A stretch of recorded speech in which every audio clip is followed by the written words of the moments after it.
Assalamualaikum warahmatullahi wabarakatuh. Selamat pagi anak-anak dan salam sejahtera untuk kita semua. Nah, pada pertemuan kali ini kita akan membahas materi mengenai otomatisasi perkantoran. Nah, ini merupakan salah satu materi dari teknologi perkantoran. Untuk lebih jelasnya, mari kita simak dan diskusikan secara bersama-sama mengenai materi otomatisasi perkantoran. Selanjutnya adalah otomatisasi perkantoran. Di sini ada materi mengenai pengertian dari otomatisasi perkantoran. Nah, tentunya anak-anak masih bertanya-tanya nih, apa itu otomatisasi perkantoran? Baik, untuk lebih jelasnya, mari kita simak penjelasan dari pengertian otomatisasi perkantoran. Otomatisasi perkantoran adalah suatu penggunaan dalam peralatan elektronik dengan tujuan untuk memudahkan suatu komunikasi secara formal maupun informal, terutama yang berkaitan dengan informasi, yaitu dengan orang-orang yang ada di dalam dan di luar perusahaan untuk meningkatkan produktivitas. Nah, di mana otomatisasi perkantoran ini terdiri atas semua sistem elektronik formal dan juga informal yang digunakan dalam suatu perusahaan, terutama sistem elektronik yang berkaitan dengan komunikasi tentang informasi kepada dan dari orang yang berada di dalam atau di luar perusahaan. Berikutnya adalah tujuan otomatisasi perkantoran.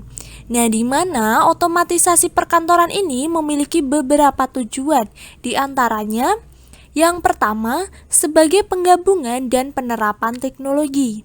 Yang kedua, sebagai memperbarui proses pelaksanaan pekerjaan di dalam kantor. Yang ketiga, untuk meningkatkan produktivitas dan efektivitas. Yang keempat, memberikan kemampuan untuk melakukan suatu komunikasi. Dan yang kelima, yaitu dapat menghasilkan suatu keputusan yang lebih baik dan cepat. Selanjutnya adalah dampak otomatisasi perkantoran. Nah, selain memiliki tujuan, otomatisasi perkantoran ini juga memiliki dampak. Lalu apa saja dampak yang ditimbulkan dari otomatisasi perkantoran?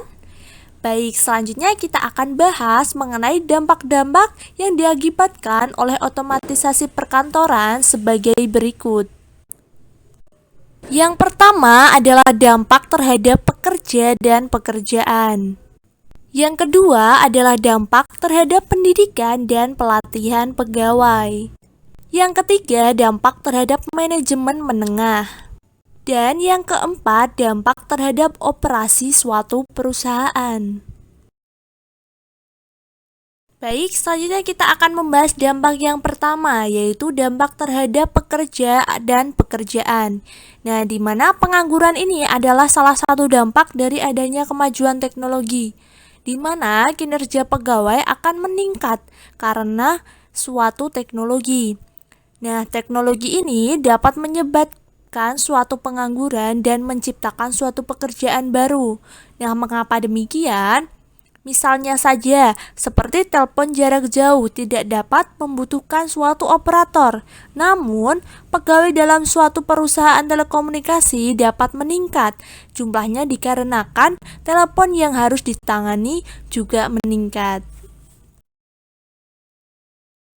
Dampak yang selanjutnya adalah dampak terhadap pendidikan dan pelatihan pegawai. Nah, di mana perubahan struktur suatu pekerjaan ini akan menyebabkan permintaan terhadap pegawai yang terus meningkat.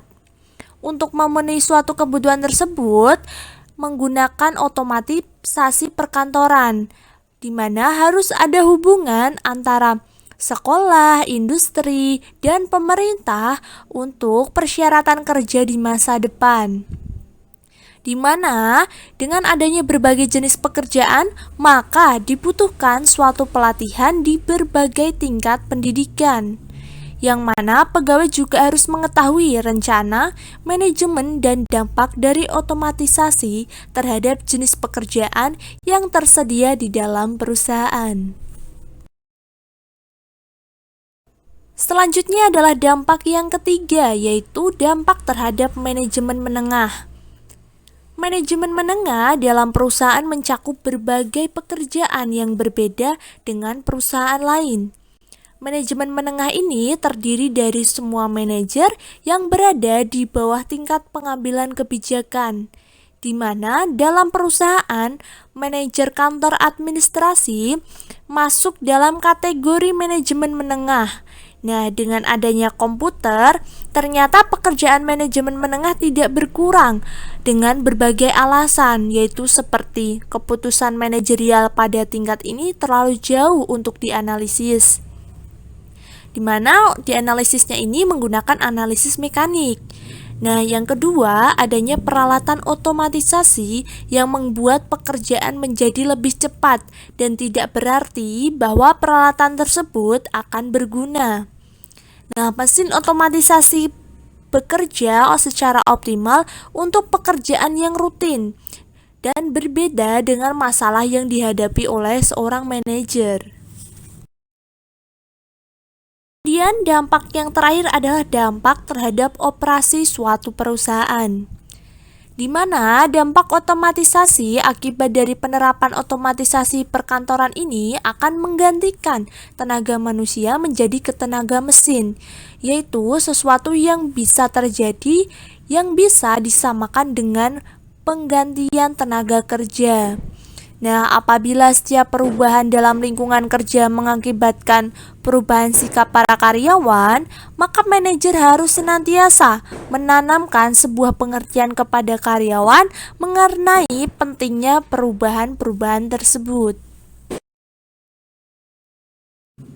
Baik, materi selanjutnya adalah penggunaan peralatan dalam otomatisasi perkantoran, di mana teknologi perkantoran ini pada umumnya diterapkan untuk mencakup penggunaan peralatan yang dapat dikelompokkan sebagai berikut. Yang pertama, yaitu dilihat dari tenaga penggeraknya. Yang kedua, dilihat dari cara kerja dan komponen mesinnya. Dan yang ketiga, dilihat dari fungsinya dalam berbagai pekerjaan kantor. Baik, yang pertama yaitu dilihat dari tenaga penggeraknya. Yang pertama ada mesin manual. Nah, mesin manual ini merupakan mesin yang digerakkan oleh tenaga manusia. Dan yang kedua ada mesin listrik, yaitu mesin-mesin yang digerakkan dengan tenaga listrik atau baterai. Kemudian yang selanjutnya dilihat dari cara kerja dan komponen mesinnya, yaitu ada dua hal. Yang pertama, mesin mekanik, yaitu merupakan mesin yang rangkaiannya atau komponennya yaitu tampak bergerak dalam operasinya. Sedangkan yang kedua adalah mesin elektronik, yang merupakan mesin-mesin dengan rangkaian komponen elektronik yang berupa kabel. Selanjutnya dilihat dari fungsinya dalam berbagai pekerjaan kantor. Nah, menurut poin yang ketiga ini ada 6. Yang pertama yaitu mesin-mesin untuk mencatat bahan keterangan, yaitu seperti mesin tulis, mesin penomor, mesin dikte, dan asahan pensil. Yang kedua yaitu mesin-mesin untuk menghimpun bahan keterangan, seperti pembuka surat, pemotong kertas, mesin penjilid, dan lain sebagainya. Yang ketiga yaitu mesin-mesin untuk mengolah bahan keterangan seperti mesin hitung, komputer, dan mesin jumlah. Dan selanjutnya yaitu mesin-mesin yang memperbanyak bahan keterangan seperti mesin cetak, mesin perekam, mesin fotokopi, dan lain sebagainya. Yang kelima yaitu mesin-mesin untuk mengirimkan bahan keterangan. Nah, apa saja? Yaitu seperti teleprinter, interphone, dan telepon. Kemudian yang keenam yaitu mesin-mesin untuk menyimpan bahan keterangan, yaitu diantaranya seperti pelubang kertas atau kartu, penghancur kertas, dan mikrofilm. Materi selanjutnya adalah jenis-jenis aplikasi dalam otomatisasi perkantoran. Terdapat beberapa pengelompokan aplikasi otomatisasi perkantoran, yaitu terdapat 11 pengelompokan. Di antaranya, yang pertama ada pengolah kata atau word processing, yang kedua ada surat elektronik, yang ketiga ada voicemail, yang keempat ada kalender elektronik, yang kelima ada konferensi audio, yang keenam ada konferensi video, yang ketujuh ada konferensi komputer, yang kedelapan ada transmisi faksimiil, yang kesembilan ada video teks, yang kesepuluh ada pencitraan atau imaging, dan yang ke-11 ada desktop publishing.